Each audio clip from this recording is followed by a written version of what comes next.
space cannot be here. So someone come fill it. Madhav, you're the one, you fill it. All right.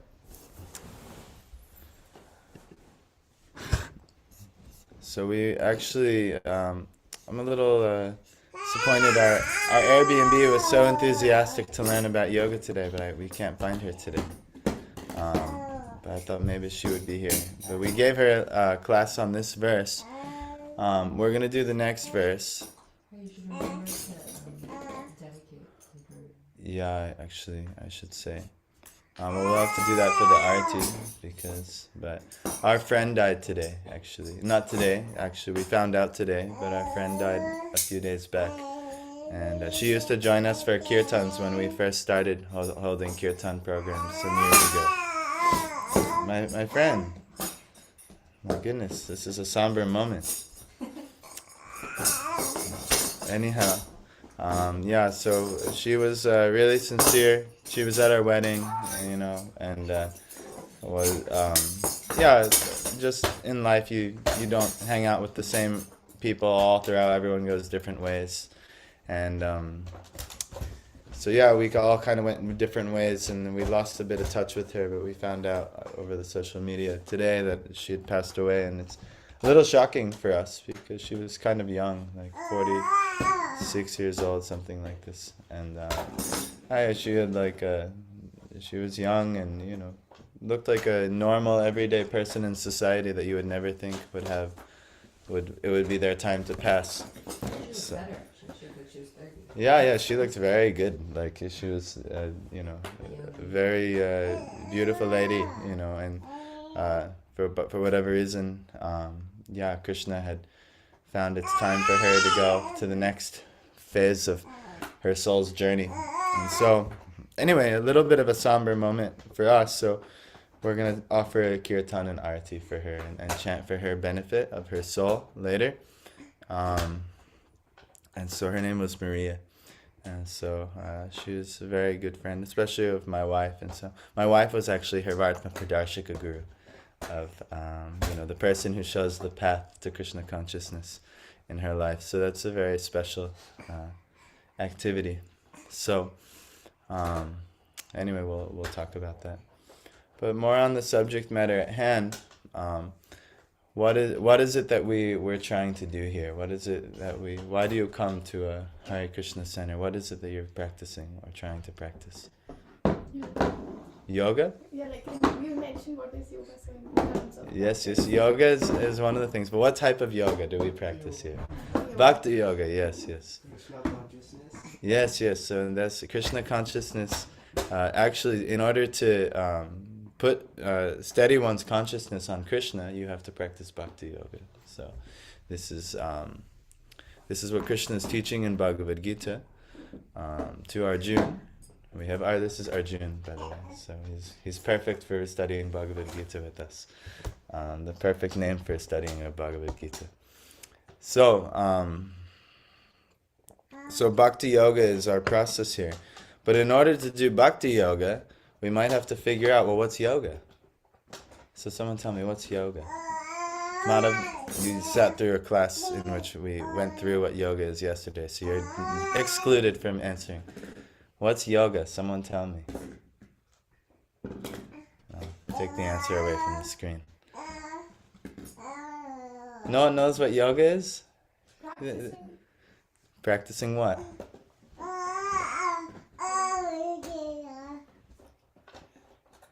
No one knows what yoga is? Have you ever taken a yoga class? You're feeling your mind, getting your senses under control.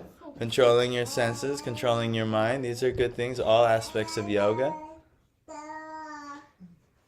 like an athletic meditation. Athletic meditation, that's an interesting way to put it. That's very nice. Process of connecting yourself spiritually to the Lord. Yes. So Devyanshu is actually the winner here. Because yoga, the definition of yoga is from the word yuj. Yuj means to connect or to unite. But in order to do that, there are different processes of yoga, and some of those processes of yoga have to do with controlling one's mind. Some of those processes of yoga have to do with controlling one's body, and you could say athletic, meditative processes in order to control the mind and in order to actually make that connection. But if we actually understand what yoga is, it's we're connecting. We're connecting to the absolute. We're connecting to something higher than ourselves.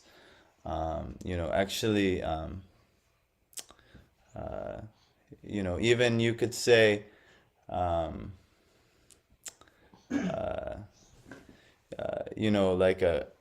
friends can be connected, and you could say that would be a type of yoga, like a friendship, having a friendship. You're connecting with that person. But when you want to practice yoga, the process of yoga is connecting with the highest thing, the highest part of existence. So what that highest part of existence is explained in Bhagavad Gita. Many of the base level transcendental personalities or the base level seekers, they find that there's an energy that we're all connected to. There's a universe. Many of the scientists, they've come to this conclusion that there's some foundational particle, there's some foundational energy that's connecting everything, and so in the yoga scripture teachings, this is called Brahman, connecting to that absolute spirit, the spiritual energy present within all things that we're all part of. And so a certain level of yogis will have this realization. Then the next tier, you could say those who practice athletic meditation, and then those who practice controlling all of the senses in mind, they sit in meditation very deeply. No, you can't touch that thing. They sit in meditation very deeply, and he's going to keep going, so you're going to have to be strong with him. Yes. And they can actually, you can realize, you can have a personal darshan of the Supreme Personality you can find in the heart. And this is a very, you can find your personal Ishtadev present in your heart. This can be done by the advanced yogi. So this is called Paramatma realization, or underseeing God within all things, and then even especially yourself, being able to see that God is present. And then there's the Bhagavan realization, where you understand God's personal reality and how he comes and associates with his devotees. And those who become devotees of the Lord, they can actually have personal connection to the Lord through bhakti yoga. And this is called Bhagavan realization. Krishna says in Bhagavad Gita, this is of all yogis, the best is one who rests his mind on me. Okay. What are you doing? He wants to come in. No. Put him on his belly. Let's see what he does. He now pulls himself up, so we might have to act here. Now, in the second chapter, Sorry, he's just tired. Krishna is telling Arjuna to be steadfast in yoga. Perform your duty and abandon all attachment to success or failure. So this is how you can start with yoga. Everybody we were talking about this in the car, Divyanshu, when we were on the way here. How this is called karma yoga. You're doing your duty, but you're not having any attachment to success or failure. You may think, well, why am I doing my duty? I do my duty just to be successful. No, that's not why you should do your duty. We should learn to do our duty simply to please the absolute. So like for instance, we all have a certain family dharma. There's different levels of dharma in this world. Do you know what is the highest dharma? Does anyone know? Dharma is like duties to duty in this world. You could say religious duty. What's the highest religious duty that we have? Does anyone know? Surrendering yourself to Krishna. Yeah, your duty to Bhagavan. This is called Bhagavad Dharma. And, surrendering yourself to Krishna and ultimately doing that which is favorable to Krishna, which is the first limb of surrender, Sharanagati, and then not doing that which is unfavorable to Krishna, which is the second limit of Sharanagati, or surrender to Krishna. understanding Krishna as your protector, which is the third limb. 4, choosing that Krishna is your maintainer and that you're not going to go any other place other than Krishna or God for your ultimate shelter. Choosing him as your maintainer and protector. Completely surrendering your soul with especially your body, mind, and words. Your body is used in service to Krishna. Your mind is in use of how to please Krishna. And your words are also in glorifying Krishna and also speaking of Krishna. And then finally, realizing that you're a rascal and that you have done the exact opposite of that until now, and that you've really only been selfishly living for your own illusory sense pleasures, which leads to misery. So unless you have that realization that you haven't really done a great job up until this point, then you will not cultivate the necessary entry-level mood, which is called karpanya, or humility.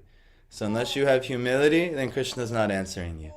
You know, if you're approaching Krishna with any type of ego or pride, he'll wait to answer you, and he'll let you be humbled by his lower energy called Maya until you finally humble yourself accordingly. So, these are the limbs of surrender to Krishna, Sharanagati. So Bhagavad Dharma is the highest duty. But before even we get to Bhagavad Dharma, there's other dharmas. You know, there's different dharmas we have to our parents. You know, our parents request things of us. We usually, most good children, they listen to their parents to some degree, especially growing up. And the only time that you can give up a lower dharma is when it conflicts with a higher dharma. But otherwise, you should always perform dharma. So he's telling him, Karmani, to do your duty, but abandon all attachment to success or failure. Meaning, you're not doing your duty because you want something from the situation. You're not doing your duty because you don't want something from the situation. You're doing your duty because it is the right thing to do.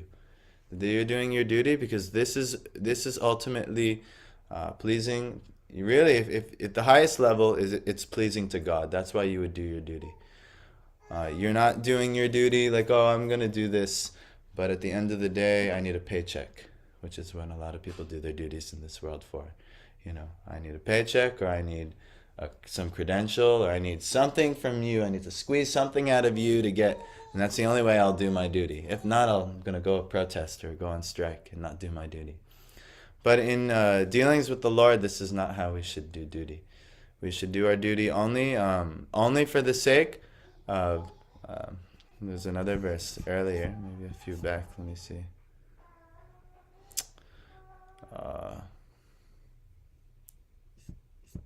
me see. He says here... Yes. We haven't done the overkill numbers. That's a very good, that's my duty. So,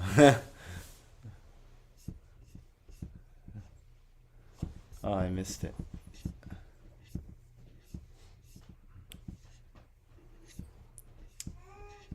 Anyway, there's a verse in here that says that you should you do your duty just for the sake, fight just for he's talking to a warrior, and he's saying, fight for the sake of fighting. And you should not be expecting, caring for success or failure. I wish I just found the exact verse so that I wouldn't have to paraphrase or maybe miss something. But anyway, and then he goes on to describe this in Bhagavad Gita. But before we begin, my duty is to glorify our gurus and to even speak only in accordance with their desire and their words, and I'm only supposed to be a vessel, just transmitting to the best of my ability that which they are giving us, and the mercy which is ultimately coming from the Lord. We have to understand we ourselves cannot access the Lord on our own, and we're not qualified right now. We're actually, you could say, Due to our ignorance, we're highly unqualified, and we have no really good qualification to approach the Lord sincerely. So how does that? But we may approach the Lord. But how does the Lord's mercy come? Does anyone know? Yeah, it's the devotee of the Lord, actually. So when you get the association of the Lord's devotee, then they will be your access to the Lord, and then they can actually show you how to connect to the Lord, and because they've been shown. And this is how the Lord's mercy potency. It is possible for Lord Krishna to come personally. But just look, Lord Krishna came personally to the planet, and he spoke Bhagavad Gita, but then there was a whole millions of other people there lined up against him to kill him. Yes?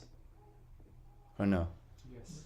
So even if the Lord comes personally, if you're not properly situated, you'll hate the Lord.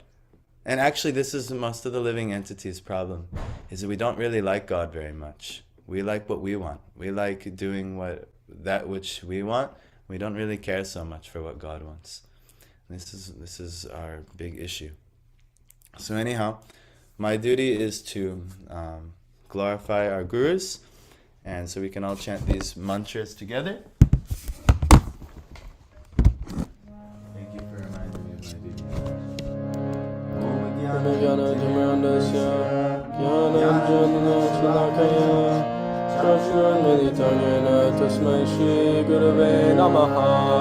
Shri Chaitanya Manobhishtam Sthapitam Yena Bhutale Swayam Rupa Kadamayam Dadati Swapadantikam Vandeham Shri Guru Shri Uta Padakamalam Shri Gurun Vaishnavangscha Shri Rupam Sagrajatam Sahagana Raghunatham Vitam Tam Sajivam Sadvaitam Savadhutam Paridana Sahitam Krishna Chaitanya Devam Shri Radha Krishna Paran Sahagana Lalita Shri Vishakhanvitangscha Hey Krishna Karuna Sindhu Dinabandhu Jagatpate Gopesha Gopika Kanta Radha Kanta Namostute Tapta Kanchana Gaurangi Radhe Vrindavaneshwari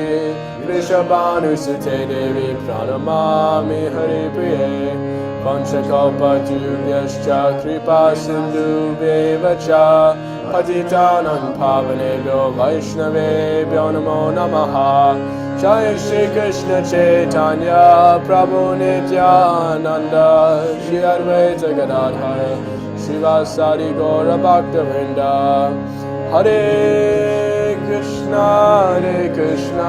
Krishna Krishna, Hare Hare Hare Rama, Rama Rama, Hare Hare Namo Vishnu Padaya Krishna Prestaya Bhutale Srimate Bhaktivedanta Swaminiti Namine Namaste Saraswati Devi Gauravani Pracharine Nirvishesha Shrinivari Pashyatya Deshatarine.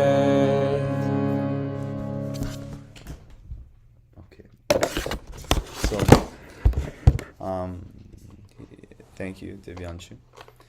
So he's saying to perform your duty and abandon all attachment to success or failure, and such evenness of mind. So this is called yoga, when you can find evenness in your mind and you can connect right there. So we should try to be steadfast in yoga, steadfast in mind. We're all working with one goal in mind. He says earlier, I want to...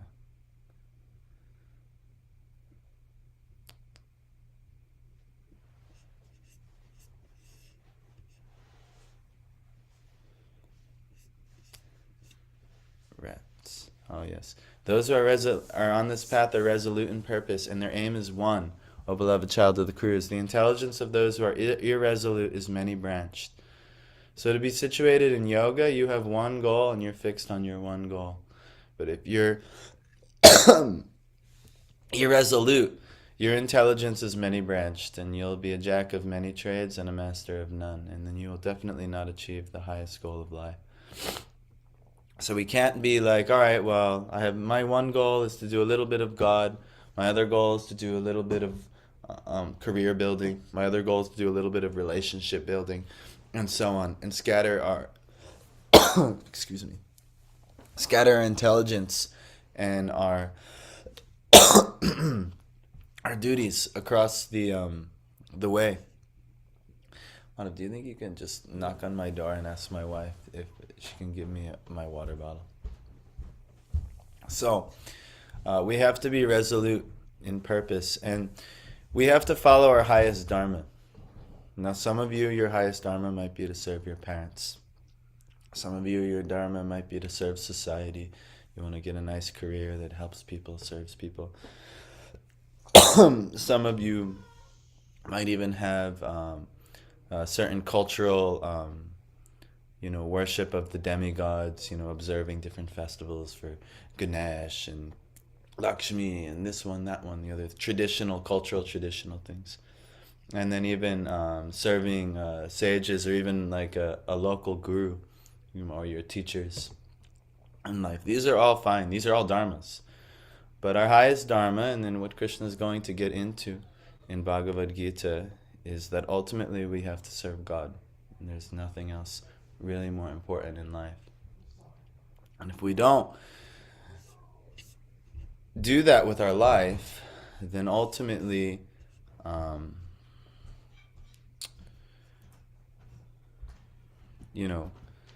if you're attached to the flowery words of the Vedas, this verse is saying, which recommend different fruitive activities for elevation in the heavenly planets, good birth, power, so forth, and being desirous of sense gratification. What's sense gratification? Pleasures of the flesh. Pleasures of the flesh. The main three are gratifying the tongue in eating, gratifying the belly also in eating, and gratifying the genital in sex life. But if you just assess your life, what is driving you? If you find yourself being driven by sense gratification or opulent life, wanting to have all of nice material comforts, and this, that, and the other thing, if you're finding these things driving you, just know you're a person of small knowledge. And this is not what we want to be. Who thinks it would be good to be a person of small knowledge? Yes, Avani? No. So, a person of small knowledge is not, we want to be a person of great knowledge.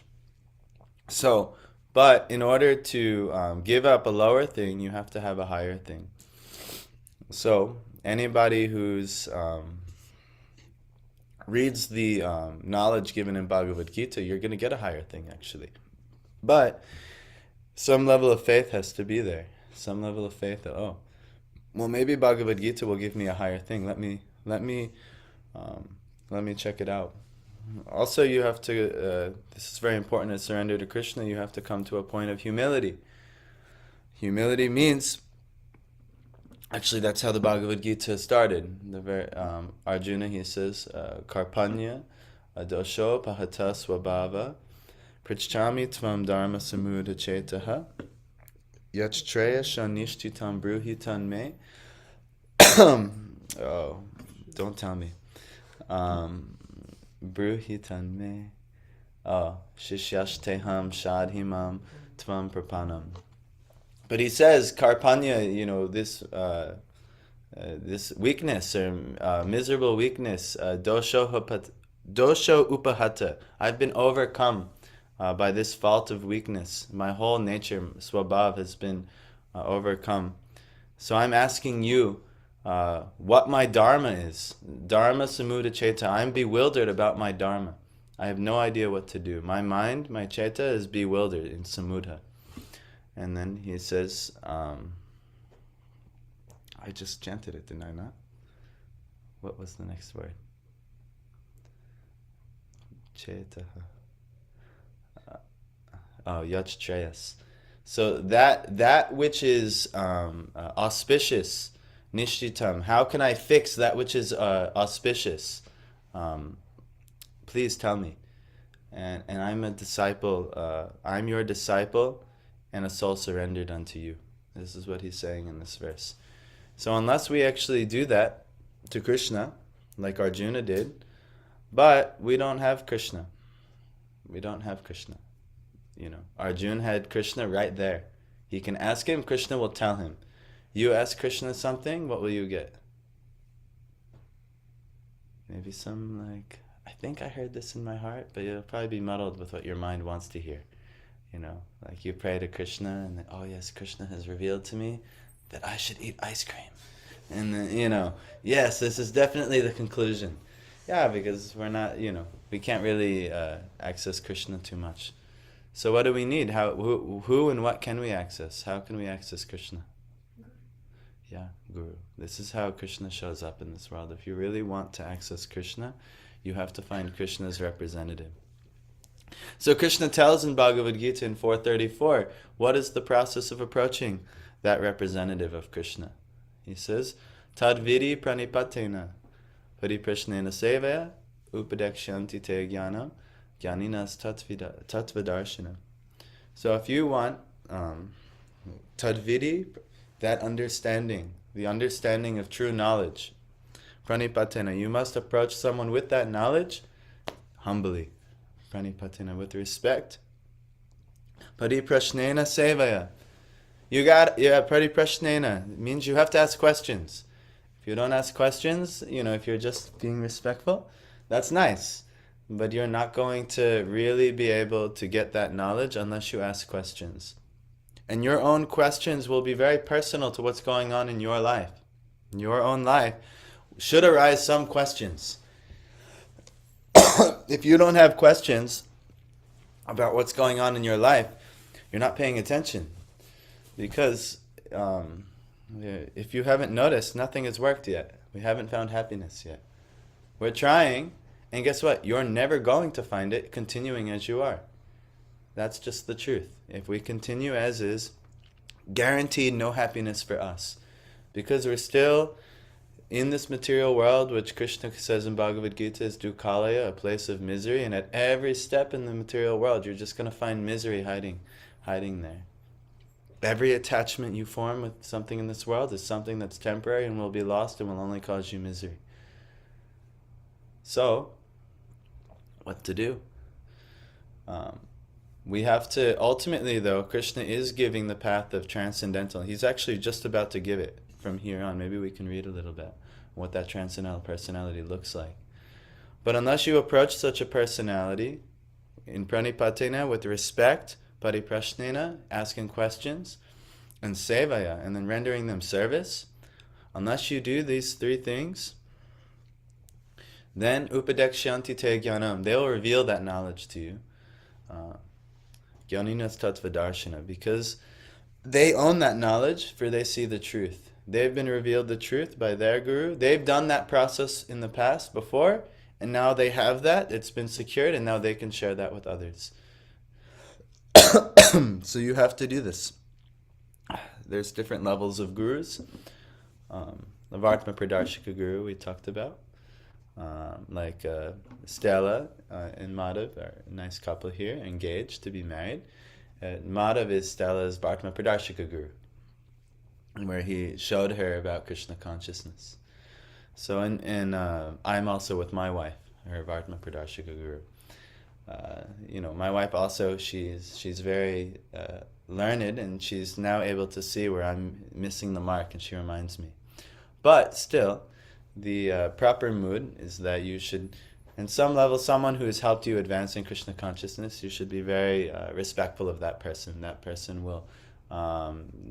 has helped you tremendously. You have like a certain level of dharma to help them, or to be respectful and loving and to them. But then, even more than Vartma Pradarshika Guru is the Shiksha Guru, the Guru who is actually realized and can give potent instruction. So this is the most important. This is what Bhagavatam and Bhagavad Gita are recommending. We have to find a Shiksha Guru. And when you find such a person, and they're rare. It's rare to find a very potent, learned personality in the science of approaching Krishna.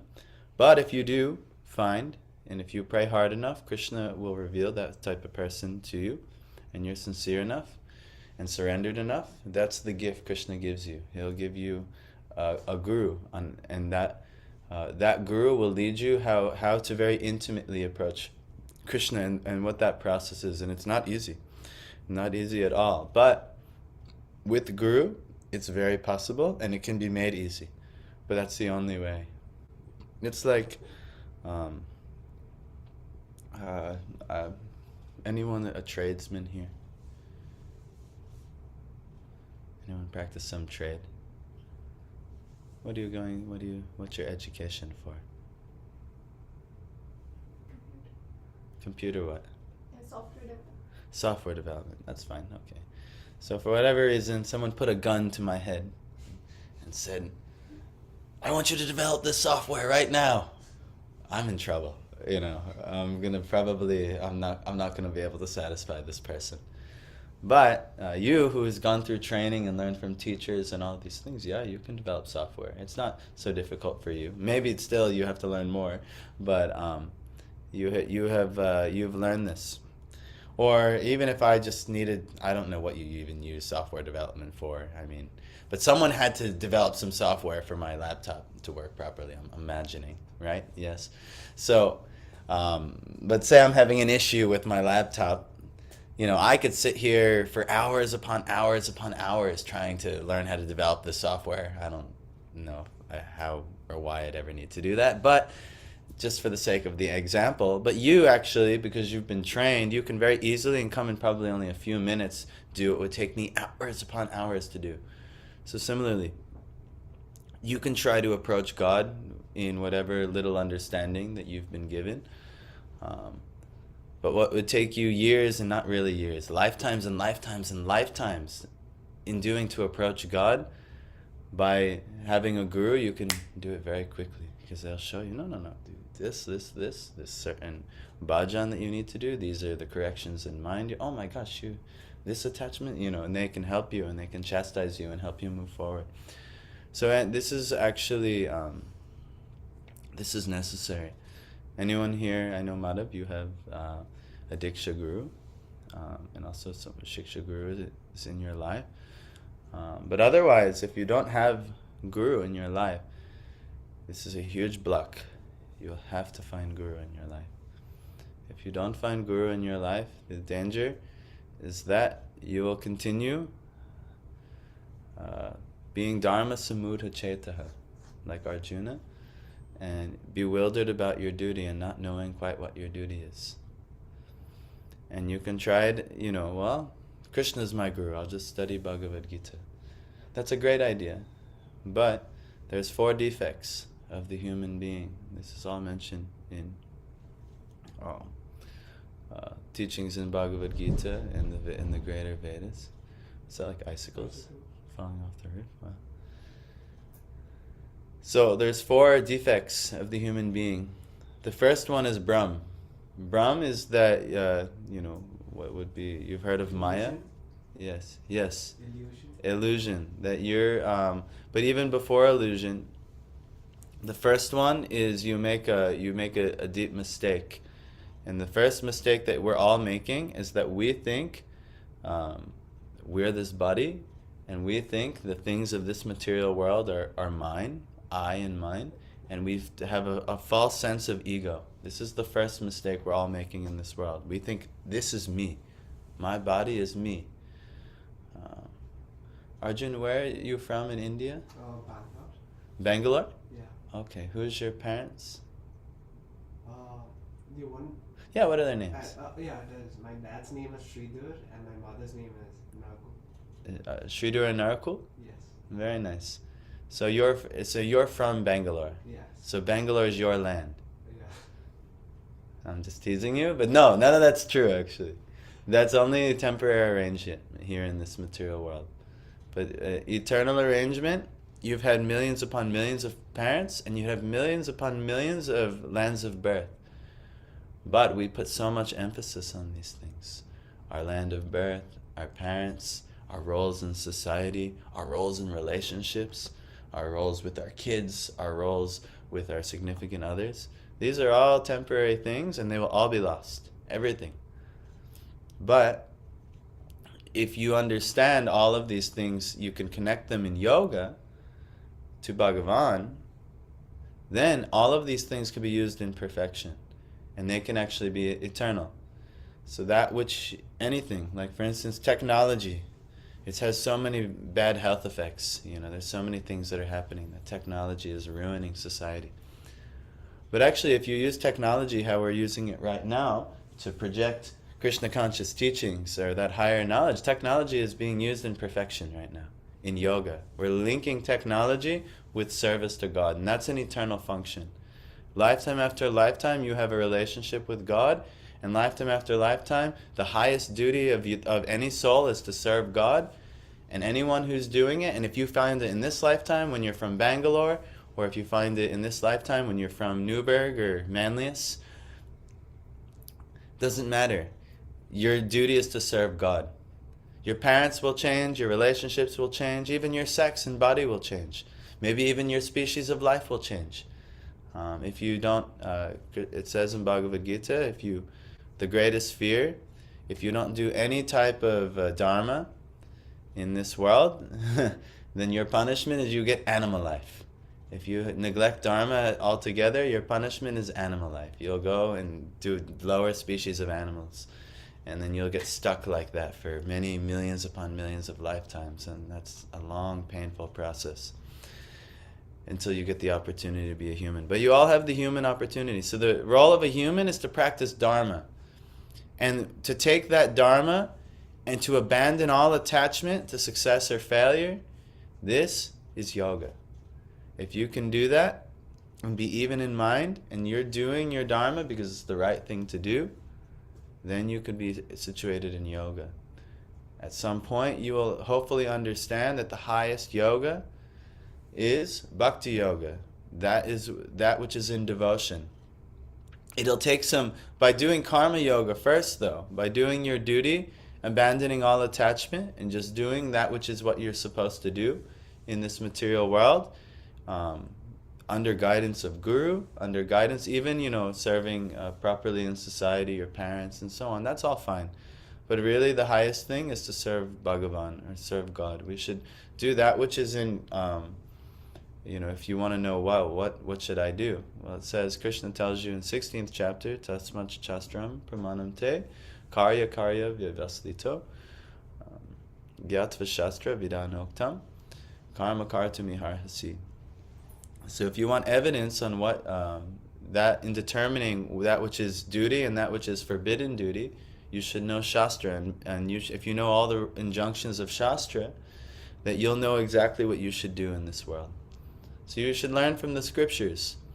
We're not here, like even myself, we're studying under the Guru, but I've heard from my Gurus, they're not telling me, okay, I have some wonderful, new, fantastic idea here and you should follow like this.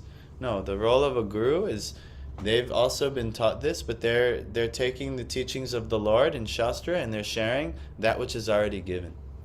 So we should study Shastra. The Shastras are our ultimate pramanam. That which is Krishna is saying in Bhagavad Gita, and the Gurus will reveal that to us. But we cannot think that, I'll take responsibility, I'll be my own Guru. If we think I'll be my own Guru, the problem is, first, we already are making a mistake. We're under Brahm, thinking that we're this body and the things of this world, my parents, my land, this, that, and the other, this is mine, and I'm identifying with this. So step one, we're already screwed. And then from there, we're in ultimately an illusion of this world because of it. And so we don't exactly know what to do at all.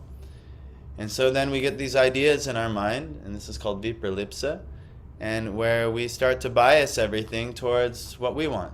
Yes, I'm reading Bhagavad Gita, and it's all pointing to, I should get ice cream, or I should go have sex, or I should go do whatever I want to do in this world. Whatever you want to do.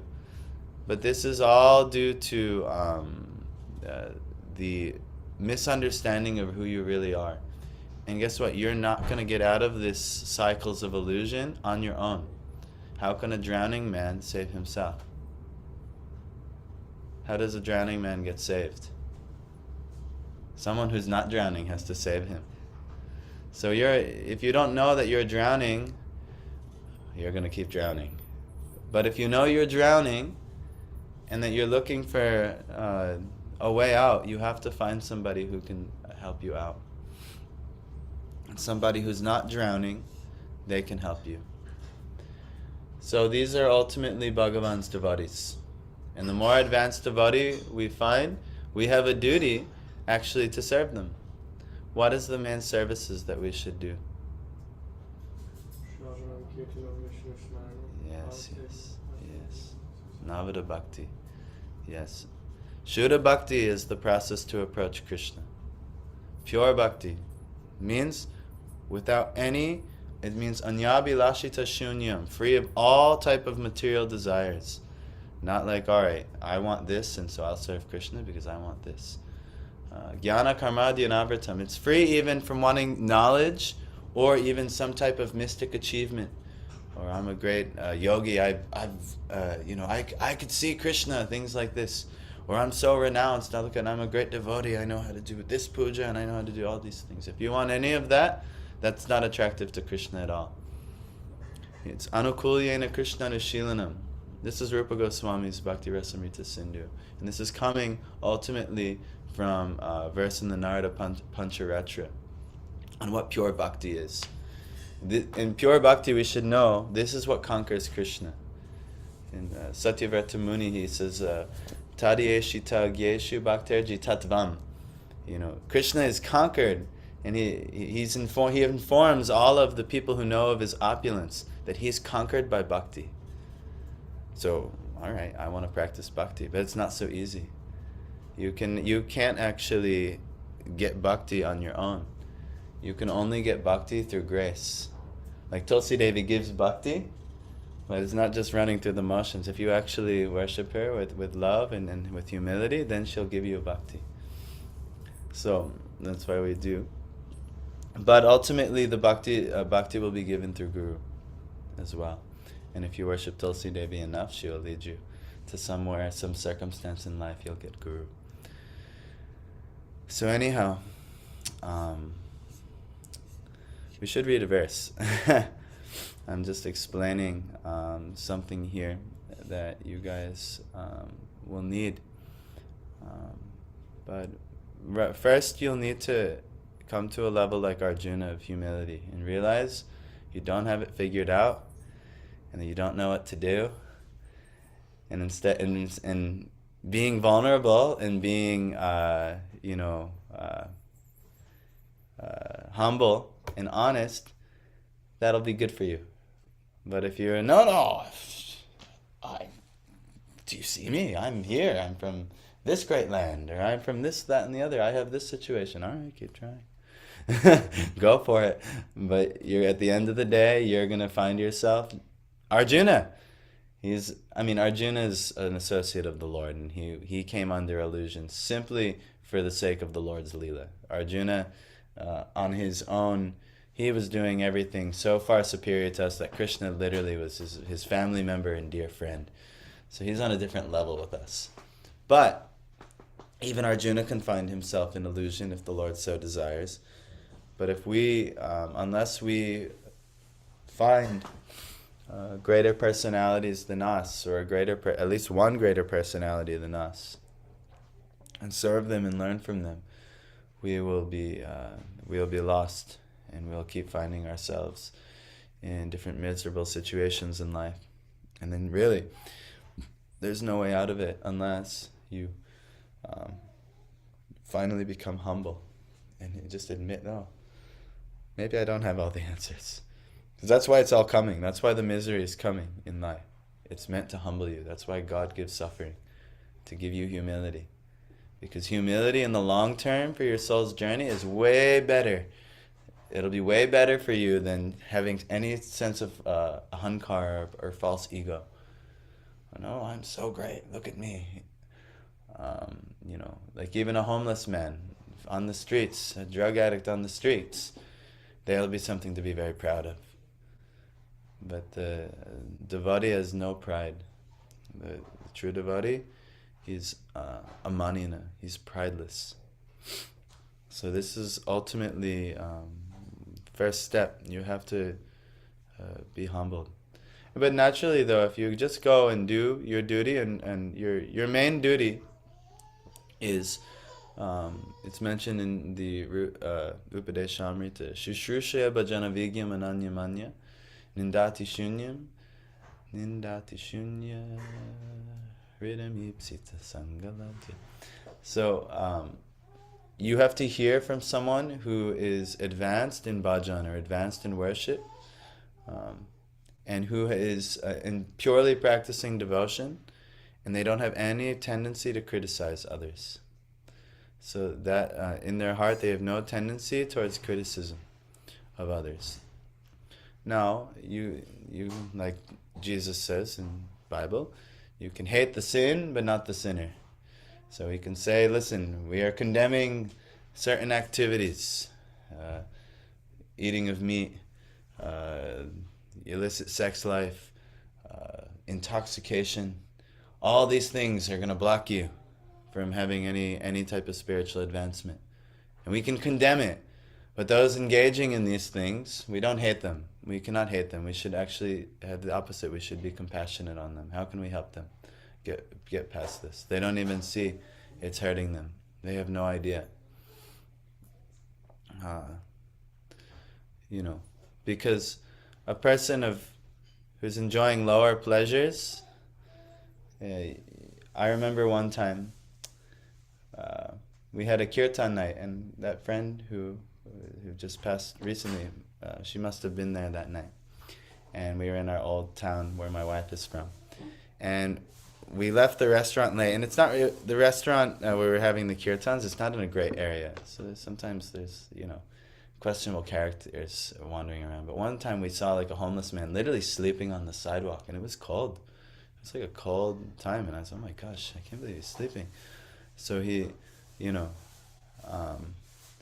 we said, all right, well, we brought home all this prasadam food, and we said, well, I wanted to eat this later, but we should give it to him. He needs it. He should be compassionate. And so we go over, and I was driving, but one of the males in the car went over and approached him with the food. And he looked at it. He's like, what is it? And we showed him, this. I don't want that. You got any coffee? We're like, no, we don't have coffee. And then we just left. But, but this just goes to show you where, something that would have been really helpful for him, a hot meal, blessed by the Lord, things like that. But even a living entity who's in such a low place that they're sleeping on the sidewalk, not to criticize him, but just to give an example. They're such a low place, they're sleeping on the sidewalk. I don't want that. I'd rather coffee. And you're just like, oh man, all right, But this is actually, unfortunately, most of the living entities in this world. They think they've got it all figured out. But at the end, as time progresses, it'll be exposed that no, I don't have it all. And that's why people have midlife crises or quarter-life crises. Their whole life is a crisis. It's all a big crisis in this world. It's just a crisis after crisis. But if you're under the blessings of Bhagavan and under the blessings of the representative of Bhagavan, which is Sri Guru, then you'll have nothing to fear. Actually, there's a verse in the Bhagavatam that tells you why we have fear. And it goes, Krishna speaks to Uddhav in the Uddhav Gita, Bhayam dvitiya biniveshatasyad. Oh no, how did I forget? Oh, ishadapitasya viparya yosmriti. Tanmaya yato buddha abhajetang bhaktyayaka yesham gurudeva tatma. And he's saying, Bhayam, dvitiyo biniveshata. Due to being absorbed in dualism, that's why fear comes. Because we're absorbed in dualism. We're absorbed in multiple consciousness. We're thinking about not just that one thing. Remember we talked about that verse where the person resolute, they're fixed in yoga on one thing, and what is that thing they're fixed on is God. But the person who's not fixed on God and they're fixed on so many things in dualism, fear will arise, because there's no way how, oh my gosh, how I'm gonna lose this, or how am I gonna balance this? You can't. But a person fixed only on God, they have no fear. But Bhayam Dvitiya Biniveshatasya, Krishna is saying that due to fear, due to absorption in dualism, fear arises. Tanmaya yato, no, not, sorry. Ishad apetasya. Because the Isha, the controller, apetasya, we've turned away from the controller. We don't really care what the controller wants. We just want to enjoy whatever mundane thing we want to enjoy. Viparyayo, why? Because that original Brahm, we've misidentified who we really are. We're forgetting we're actually connected to God. You're connected to God. And you're meant to serve God. Viparyo asmriti, meaning we've forgotten this. It's obvious, actually. It's obvious. You think everything works so perfectly. How could you just smash food in your mouth and your body digests it perfectly and pushes it through and makes it energize your body? It's amazing. But we just, like, no, I'm doing that. I'm eating this. I got my own food. I worked for this money, But no, everything is there. It's all God-given. So anyway, we've forgotten. So how? Through Tanmaya Yato, through his Maya, through his illusory potency. God he's arranging the illusion. For everyone who wants to be an illusion, which guess what? If you're in this world, you signed up for illusion. You don't know when. It's been countless lifetimes now, but you signed up for illusion and you're into illusion. And that's our problem in this world. We're illusion junkies. We're just like, we want things that can never actually satisfy us, because they'll disappear. And the biggest illusion is that your body or your identity that you're creating in this life, that's the biggest illusion. Oh, I'm Tanu. What's your last name, Tanu? Rana. What's that? Rana. Rana? Tanu Rana. Okay. So I'm Tanu Rana of this family and this things, and I'm a software developer, and look at my great achievements here. I'm not saying you're like this, but this is the greatest illusion, actually. But what is Krishna's, what does he say to do? Yato, he says, Buddha abhajet tam, the intelligent should worship. Buddha abhajet tam, bhaktiyaika yesham guru deva tattva. With one pointed bhakti unto that Esha, unto that controller, guru deva tattva, through the guru, who is actually should be one's Lord and soul. This is Krishna's words in Bhagavatam. So through the guru, this is how you'll actually, this is how the intelligent person should worship him, through bhakti unto one's guru, devotion unto one's guru. Then you'll have nothing to fear, and you won't be in illusion, and you'll know not to turn away from the Lord. So actually our main duty is actually, the highest duty to do is, for what we should do is Navida Bhakti. The process of Shuddha Bhakti, pure Bhakti. Yes, you have many duties to society. I know you all have your work and your career and all these things. But that's not your highest duty. Your highest duty is to practice Bhakti unto the Lord, to serve the Lord. And how do you do that? You have to come first, engage in the process. First process of Bhakti is what? What does Prahlad Maharaj say? You all watch this movie, Mahavatar Nrsimha? Avani, you get to watch it yet? You have Netflix? You just look up Mahavatar Nrsimha. You'll have a great time. Watch it with your friends. You'll have a great time. So Prahlad Maharaj, in the movie, he tells what the 9 processes of bhakti are. What are they? Shravanam? Kirtanam, Vishnu Smanam. I don't know the proper pronunciation. Shravanam, Kirtanam, Vishnu, Smaranam, Padasevanam, Archanam, Vandanam, Dasyam, Sakyam, Atma, Nivedanam. So first, Shravanam. You have to hear from those who, you have to hear about Krishna. Who you hear from, you should hear from realized devotees. Kirtanam. Then you should start sharing yourself, glorifying the Lord. Right now, this class is kirtan. I get to be the kirtan leader. Madhav was kirtan leading before, kirtan of the holy names of the Lord, and you were all responding. And you were doing Shravanam and Kirtanam with him. Now you're primarily doing Shravanam, and I'm doing Kirtanam primarily. But the thing that's wonderful about Kirtan, because I'm also Shravanam, I'm rehearing these teachings that I've heard, and I'm only sharing things that I've heard, or how would I be able to share them. So Kirtanam is very nice. Then you rehear them, and then by doing these processes, you'll actually be able to remember. You'll actually be able to remember Krishna and remember the Lord and remember his teachings. And so then it'll be easier to practice archanam, the process of deity worship. We're going to offer arati and sing. Vandanam, we're going to compose prayers. And then ultimately by performing these processes, it'll be fixed in one's heart that dasyam, I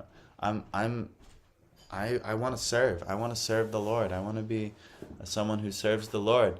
And then even when that evolves and condenses sakyam, you'll feel so at home and you'll feel so comfortable and natural in service to the Lord and with the Lord's devotees and engaging in these processes of bhakti that you'll feel that this is my friendship. The Lord's my best friend. The devotees are my best friends. I don't need all these other things in life. Actually, all these other things just cause me disturbance. I just want the Lord. And then Atmani Vedanam. You'll just want to surrender everything to the Lord, especially your body and your words, and then hopefully your mind too. So anyway, these are the duties. Your real duty. At this point, Krishna in Bhagavad Gita, he's not teaching about Navada Bhakti yet. He is teaching Arjuna just because he's teaching for the benefit of others, he's teaching him how to do his duty in society. And Arjuna's duty is to fight. So we also say, keep doing your duty in society. Your students or young workers or someone entering the workforce and things, fine, do your duty. But know what your highest duty is. And what is the highest duty? Is bhakti unto the Lord. So your first duty, your homework, find ways in your life you can hear about the Lord. And I'll tell you, you should know first, online lectures are wonderful. But that's not enough, actually. It's not going to be enough.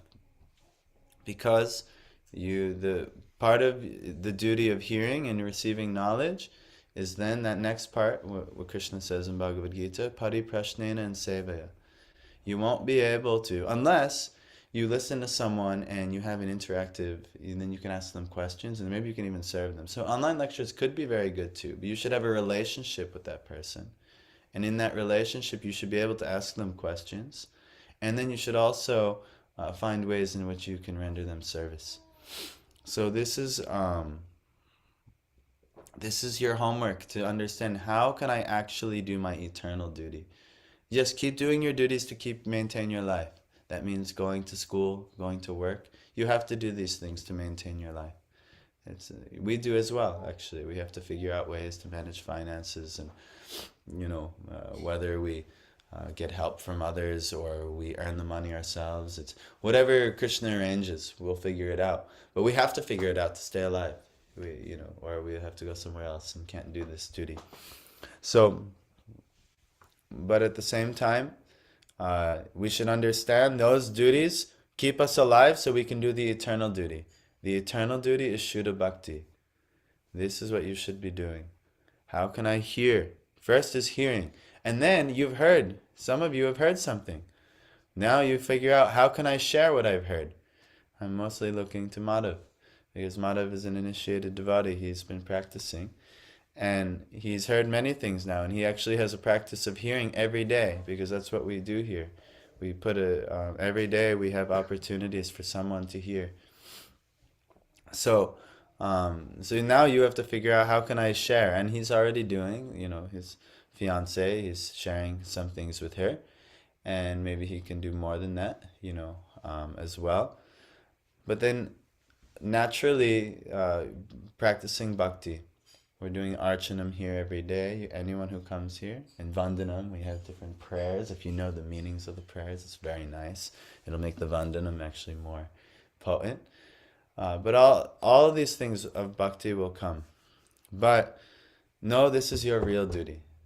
Everything else is a temporary duty, and it's not, it doesn't give an eternal result. And Krishna condemns such duties. He says that people of small intelligence do these duties. Right? We read that verse, and I said, who wants to be a person of small intelligence? I didn't say that. Krishna said it. I'm just repeating what Krishna said. So if you want to continue doing worldly duties, or even duties to the demigods, Krishna has saying this is a less intelligent thing to do. But if you develop devotion, one-pointed devotion to him, then you'll start trying to do his recommended process. So just to read one verse, and then we'll do the Archanam here. Let's just read this and what Prabhupada has to say, and then we'll end. Durena hyavarang karma Buddhi yoga dhananjaya Buddho sharanam anvicha Kripana phala hetavaha Durena, by discarding it at a long distance. He, certainly, avaram, abominable, karma, activities, buddhi yoga, on the strength of Krishna consciousness. Dhananjaya, O conqueror of well, buddho, in such consciousness. Sharanam, full surrender. Anvicha, desire. Kripana, the misers. Phalahetava, those desiring fruitive action. He's saying, O Dhananjaya, O conqueror of wealth, rid yourself of all fruitive activities by devotional service or by buddhi yoga. This is connecting one's buddhi. Your buddhi is your intelligence. Connecting your intelligence in yoga, ultimately to the highest thing, which is Krishna. So by devotional service, and surrender fully to that consciousness. So that's the highest thing, is to surrender to that buddhi yoga, the highest thing you can connect your intelligence to, which is going to be Krishna consciousness. Those who want to enjoy, so those who anvicha, kripana, phalahetava, meaning those who want to enjoy the fruits of their work are misers. So if you do things in this world and you want to enjoy them, you're a miserable person. And that's just going to be a fact, actually. I'm not calling, look at all of these miserable people, or I'm not trying to criticize them, but I'm just telling you what Krishna is saying. That those who want to enjoy the fruits of their work are misers. And why are they misers? People who want to enjoy the fruits.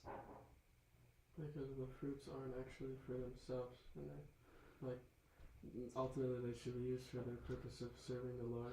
Yeah, that's all true, but Fruits are basically but if I'm always enjoying fruits, how can I be miserable?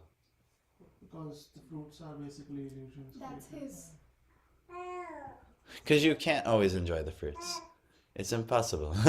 You can try to always be in the position to enjoy all the fruits, but you can't. You can't do it.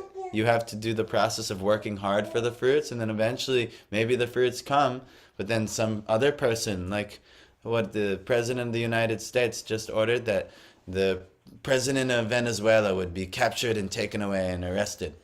So the President of Venezuela, he was working for all kinds of fruits, and he was getting certain fruits by, but then he was conquered by another, person who was, working for the fruits of their endeavors. So you can never always get all the fruits. So if you try to enjoy the fruits of your work, you're always going to be miserable because you can't. And you'll always be dissatisfied. But if you change your consciousness in yoga instead, and you're not working for the fruits, I'm working simply to give pleasure to God. I'm working in yoga. I'm working, because this is my duty. Then, if you get fruits and some success comes, okay, that's very good. But if it doesn't come and maybe some failure, it looks like externally looks like failure, all right, that's okay, no problem. The God must not want me to have that. And that person can be peaceful and they don't have to be miserable. But a person who is like, yes, I'm working hard, I almost got it, here's money. But then, you don't get the money or something. No. You're up and down, like, yes, I got it, or no. And you'll be like a miserable person like this. But the person in yoga, like, all right, that's good. Or, all right, not what not the duty was to acquire this thing, but for whatever reason, I've tried everything, I tried my best, and it didn't work out. But someone in Buddha yoga, they're not miserable, because they don't do anything for their own fruits. They only do that which is ultimately going to be pleasurable for God. And now, we're not telling you to give up your schooling, or give up your work, or give up these things and come on, move to the temple, shave your head, and become a monk. We're not saying anything like that. We're saying continue doing what you're doing, but don't be attached to the fruits, and understand that this is to maintain your life so that you can do really what's important. And what's really important is cultivating your relationship with the Lord. And the first thing that you all need to do is what? Shravanam. Shravanam. What is Shravanam, Arjun? I don't know. You don't know? It's in your language. I'm sure you know. What is Shravanam? It's okay. To hear. To hear. You should come and hear about Krishna. This is must. It's a must. And this is your duty. As a bhakti yogi, this is your foremost duty. To come and hear. And then what you hear, you practice what you hear. So, if you're talking, you've already heard from some devotees, because they told you to do some chanting. And they told you that you should be doing 16 rounds of chanting. But you told me that I'm just doing my best with this. And we're saying, no problem. But, yes, so but you come and hear and hear and hear, and this will give you strength, and then you can actually practice and do other parts of bhakti. So first, in Syracuse, this is the best place you have. I wish I could tell you, yes, so many saints are all over the place, no problem. There are so many wonderful, good lectures you can listen to. There are many high-level personalities. I listen to Shiksha Gurus via lectures every day while I do my duties, cooking and things like that. Even doing a little bodily exercise, I'm always listening to lectures. And you should, it's good. But that's not enough. You have to take the time to hear. If you can, from ideally these high-level personalities. But in Syracuse, I wish I had a better option for you, but this is the best we have in Syracuse. So come, and this is actually your duty to Bhagavan, to come. We do this every day. This isn't like, all right, only Wednesday and Sunday. Wednesday and Sunday, it's more pronounced. But every day we're here doing. Every day we're doing an archana. Every day we're doing kirtan in the morning. And then every day we're also reading the shastras and talking about them. So we're giving everyone the opportunity any day of the week. You can come and do your duty. And and it's our duty to do that. That's what we do. And it's not always easy. It's much easier to sleep and not want to do all these things. And I don't want to get up early. I don't want to, the senses, don't want to do these things. But it's our duty, actually. This is our highest duty. So that's the sincere soul will do it. So we're humbly requesting you as much as you practically can. We'll even come, and some of you, like Avani, is very sincere, and it's like, I want to come, but I live far, it's cold, and I can't get here so easily. Okay, we'll arrange it. And we'll arrange some car, and we'll pick you up. Like I knew today, and when I grabbed my car, I'm like, I'm going to pick up the whole program today. So no problem. And then Stella also came for some time.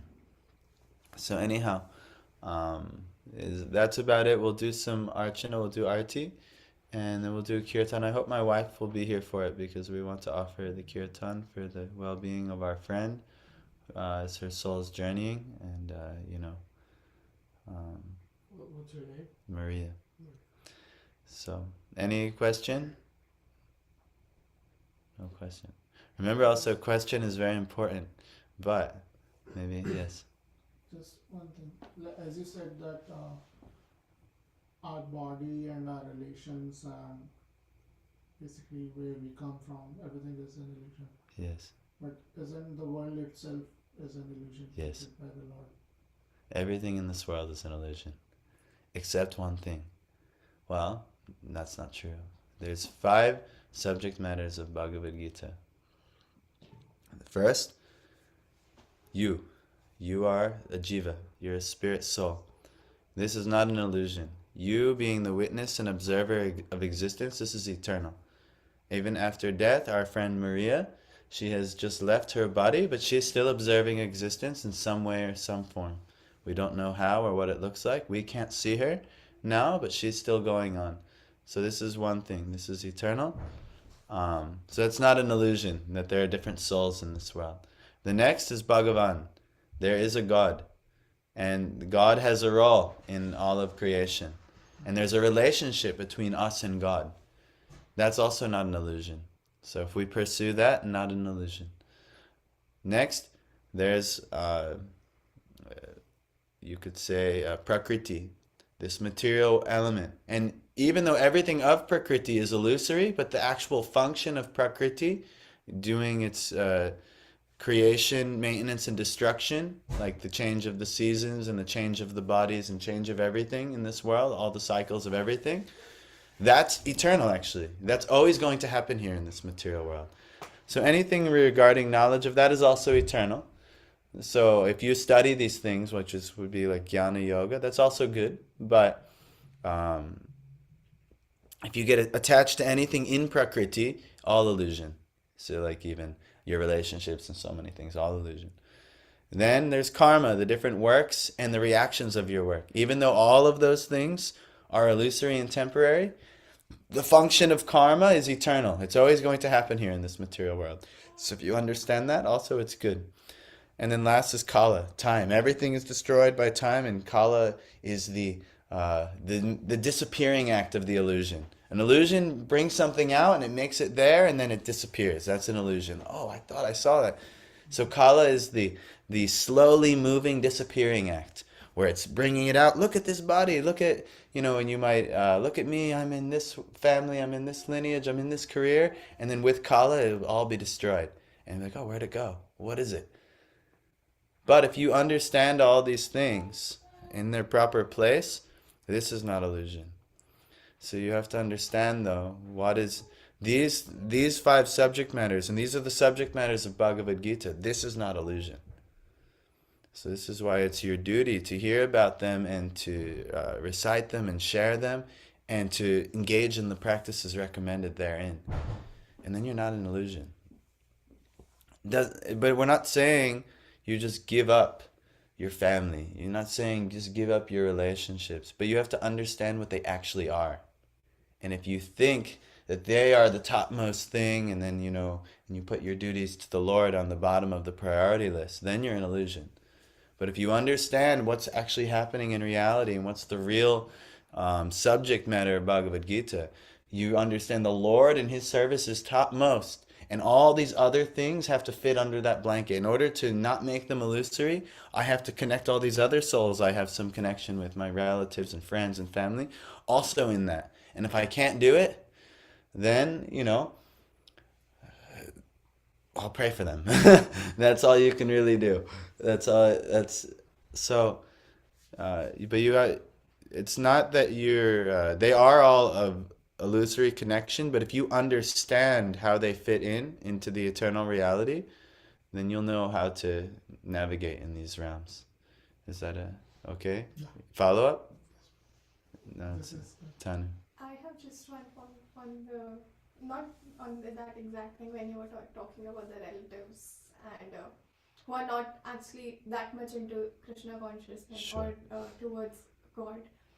I don't know how it feels for others. Like, of course, you have the background, like relatives are not towards associated, and for us, it's usually, for me, it's frustrating that I am trying to make them towards make them understand about God and to be more devoted, but that at the end it feels like they're not, and that is not going to happen, and they push us back through the culture for India as well, Yeah. like how parents are and how relatives are. Yes. So they'll be mostly condemning you, or about you should not do this. Yes. You are they'll be mocking you for those things.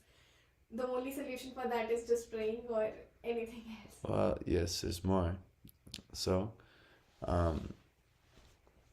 one, you should try to engage everybody in understanding that which is for their highest benefit. But like you said, you're having trouble with that. So, it's saying on one level, Atyahara, Prayasascha, Prajalpo, Niyamagraha, Janasangas Chaloyam Cha, Bhaktir, Shadbir, Vinashiti. So these 6 things that destroy bhakti, one of them is Janasanga, meaning worldly association.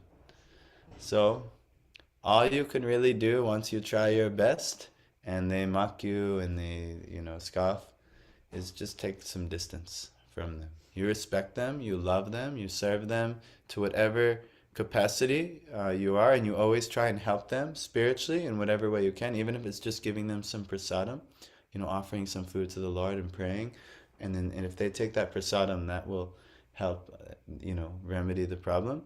But once you've exhausted all of your avenues for service, because there's only so much to do, you can do, and then you must take distance.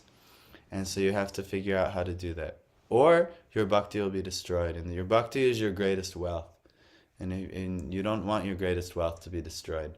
So you must take different distance from Janasanga. Now, on the positive note, Utsahan Nishchaya Derya Tat Karma Pravartanat Sangha Tyagat Satov Vrte.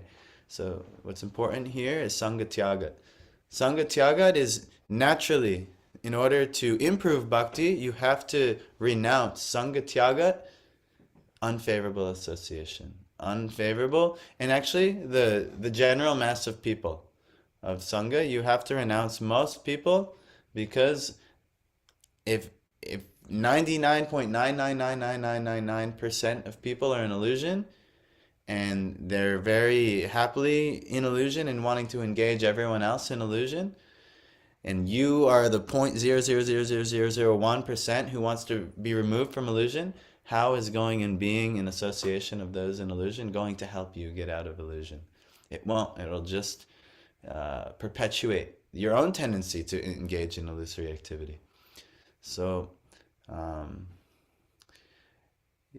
certain things, in order to maintain yourself, you'll have to associate. Even my wife and I, who've been practicing for, I've been practicing for like a decade. My wife has been practicing now for 7 years. We still are seeing our families, and we have to spend extended time with them and things like that. And we do engage to the best of our ability in some type of service on the bhakti path, and hopefully impacting them. And it has impacted them. But we know what we can do, and then we also see how, all right, if we get too wrapped up in this, it's just going to destroy our bhakti, and we got to pull out. We got time to get out. I spent my time, I did my service, or we invited them, we host them, and we're happy, and we're giving them prasad, and they're joining for kirtan programs, and they're a little uncomfortable, but they're just like, all right, these are our weird kids, so no problem. But actually, yeah, you have to give up the general association of worldly people if you really want to make advancement. So it's not what anyone wants to hear, but it's especially Indian children who are so deeply attached to their family relations. But factually, this is your cultural teachings. I'm not, these aren't even my culture. It's also my cultural teachings as well. Like Jesus is giving same type of thing. To leave family and relatives, let the dead bury the dead. If you want eternal life, you come and follow me. So Jesus is also teaching. But, and he's also said, I've come to turn brother against father and a brother against brother and father against mother. And this is natural. If you're trying to, the living entities are very happy in illusion, and if you try to get out of illusion and you threaten their illusion, they will not like it. They'll be very upset with you. And that's good. You just have to be prepared for that, and you just, you you reduce to as much as you can unfavorable circumstances, and then when you have the opportunity to serve one of your relatives and help engage them in something eternal, even if it's just giving them some prasadam or giving them the opportunity to hear a little bit about something you've heard and that's how you might think would be helpful for them, that'll be very good. But otherwise, sangha tyaga, you should renounce, you should give up these things, and then you could be in a much better, much more favorable environment. But like I said, you have to sometimes, like even my wife and I, we rely on our parents for certain aspects of life, and if we didn't have help from our parents, what's to speak of me and my wife, we'd probably not be okay, but especially our son would not have a lot of the... So in many ways, you need to associate with relatives to a certain degree. We know every year we have certain obligations we have to associate with relatives. And if not, it'll cause a big disturbance. And it also would cause a disturbance to our own life too, where our parents will be less inclined to, actually help us do something that we need to do on the service level here. If our parents didn't support us like they support us, we would struggle a lot more in our Krishna conscious activities as well. So in that way, you should always try to keep good relationships with everybody, friendly, loving relationships. Not that, oh, you're all a sangha, you're all a bunch of fools. You would never say like that. You shouldn't disturb them, but you should. But at the same time, you should be very careful with your time, and you should be very measured. Like, okay, how can I engage this in devotional service? And when you've exhausted all options, then you just see, all right, have I given enough now? Can I go on to what I'm supposed to do?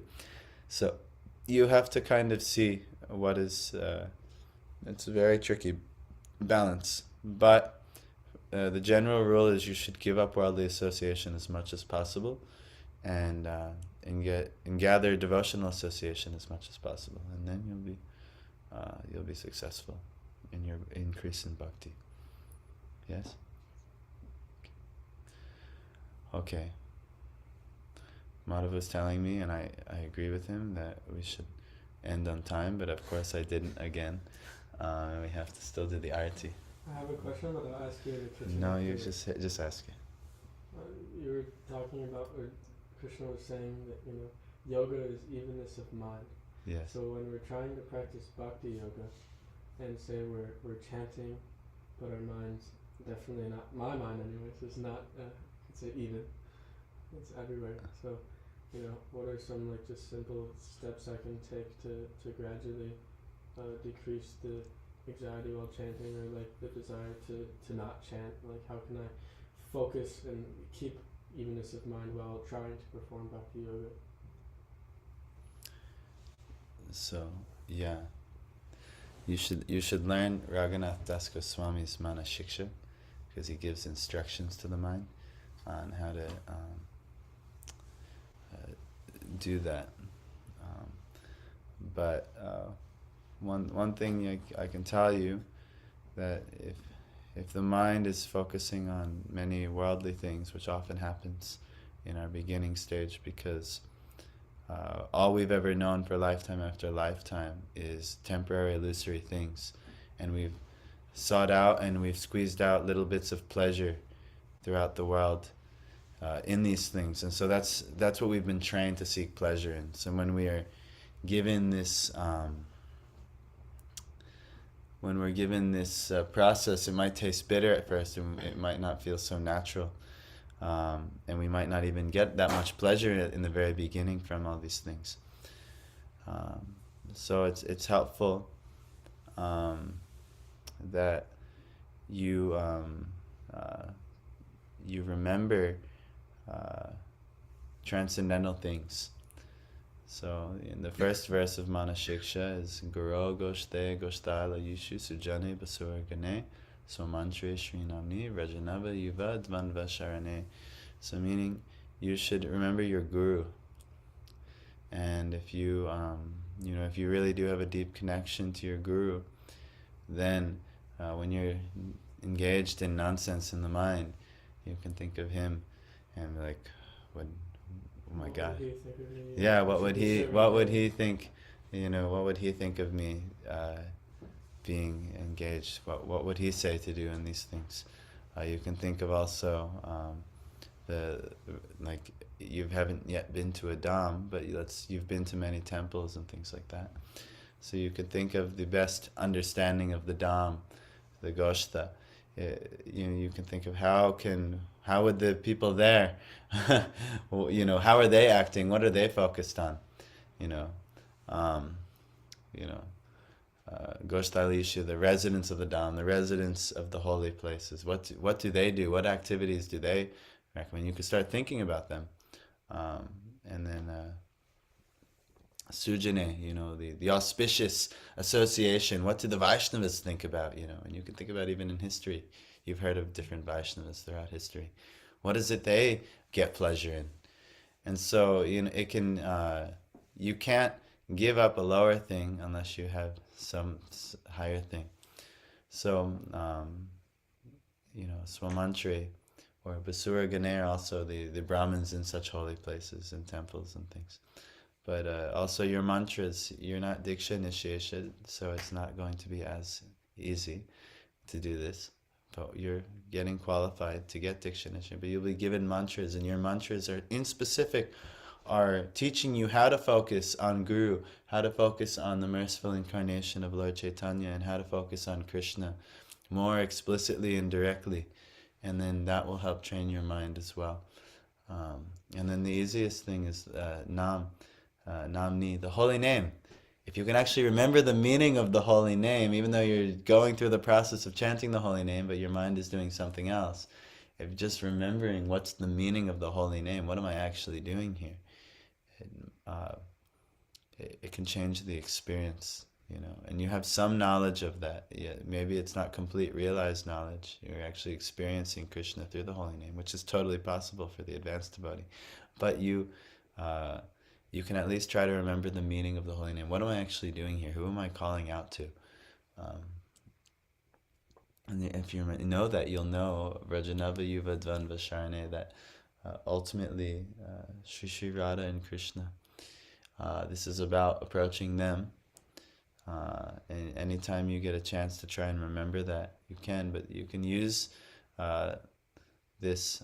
But the whole Manashiksha, it talks about many, many different things, but the whole goal is to remember, instead of engaging in these vile nonsense activities that the illusion mind wants to engage in, you start remembering the transcendental personalities, like Shachi Sunum Nandishvara Patisu Tatve Guru Varam, remembering Sachi Sunam, or the son of Sachi Devi, Lord Chaitanya, remembering Krishna, Nandishvara Patisu Tatve, the son of the Lord of Nandagram, Sri Krishna, and Guru Varama, my spiritual master, who's connected to them.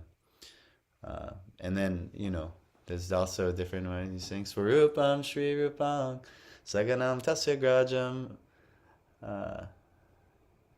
Ihat Tasya Grajam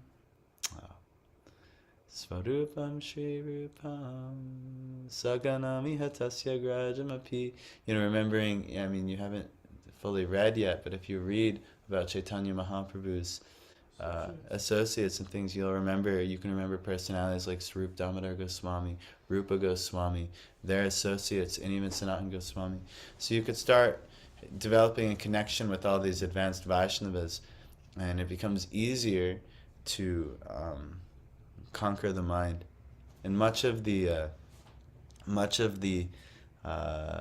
instruction on how to overcome is calling out to the Vaishnavas. Calling out to, Bhagavad Vartamapavagane, which is the ones who are the protectors of the path to Bhagavad, the one who kills Bakasura Krishna. So the Vaishnavas are, if you think about the Vaishnavas in your life, and maybe you have, because you're here at the temple, you're kind of been isolated from the greater society of Vaishnavas, just in the beginning stage right now. But if you think about the deep Vaishnavas in your life, it'll help you, inspire you, hopefully. But especially Guru. So anyway, there's many instructions. There's 12 instructions in the Manashiksha. If you learn the Manashiksha or you read the Manashiksha, you can have a reminder of what the mind, the instructions to the mind on how to control it. And that's what the whole thing is. So if you learn those things, then you'll greatly benefit. But no, you've pretty much learned like the entire Manashiksha now, and you've been studying it for some time. So like when you're chanting, like does it come into mind if your mind's getting distracted? Do you remember the verses and like how much does it help and how? Like, yeah, I mean, I learned the Manashiksha where I can remember it. But I'll tell you what, my practice, I spend a far less amount of time than I'd like to be fully engaged in higher things. But I can tell you this, by learning the Manashiksha, it has helped me immensely. But if I were to put a percentage on it, I would say I've gone from something like 0.001% successful completion in my bhajan to maybe 0.002%. And where I've made a little bit of advancement, but it's not it's not the complete, but you will make advancement. But if I actually realize this Manashiksha much more deeper, then you're guaranteed. Yes, you're actually, it talks about that you're guaranteed direct service to Sri Krishna and Radha Krishna and their associates, and then along with the groups of Rupa Manjari or Rupa Goswami and their associates. So you're guaranteed but you have to learn this thing. So anyway, that's one thing I can say on that. But how accomplished I am in this thing. Personally, I'm more accomplished than I was before, but I have a long way to go. Trust me. I just was curious, practically, not to. I was just curious practically how much it's changed. No, it's immensely helped me, but I'm also I'm a huge project, so it's not like I completed any job or anything. It's just helped me move forward. Yes. Not a question, just a suggestion that what works for me while I chant is basically I give my mind a task. It's basically to picture the Lord. What I do is when I close my eyes, it's completely black. I try to draw an outline of the image of the Lord and then slowly fill it with the face and then all the body parts, but it's never complete. You'll always mess up in between and then you'll have to start from the beginning. But by that you'll be engaged in chanting anyhow. So it works for me, maybe it will work for you. Well, that's very good.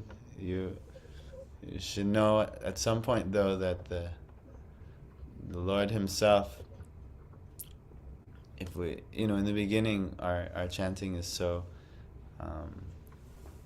you could say insincere in the beginning, where we're not we're chanting only out of fear of maybe not getting good results in life or something like that.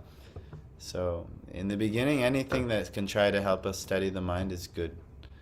But in the later advanced stages, even trying to imagine the Lord won't have to be done, because He'll actually He'll come, But that's you'll say, well, it never fully comes. Is there because it will never be successful in that technique, but I don't want to tell you not to do it, because actually any time you're sitting and chanting and trying to approach the Lord, that will not go in vain. But don't think your technique is the thing that can bring the Lord. It's the Lord himself who can want to come. Exactly. And so that's, but at the same time, any effort we can to try and chant and focus our mind on the Lord, and I'll have to put significant effort in for the rest of the night, actually. Because I'm in trouble. I have many prescribed rounds that I'm supposed to chant. I didn't, so I might have to do it. But anyhow, we'll have to end there. But it's very good that you are chanting. It's very good that you have some techniques to how to focus your mind.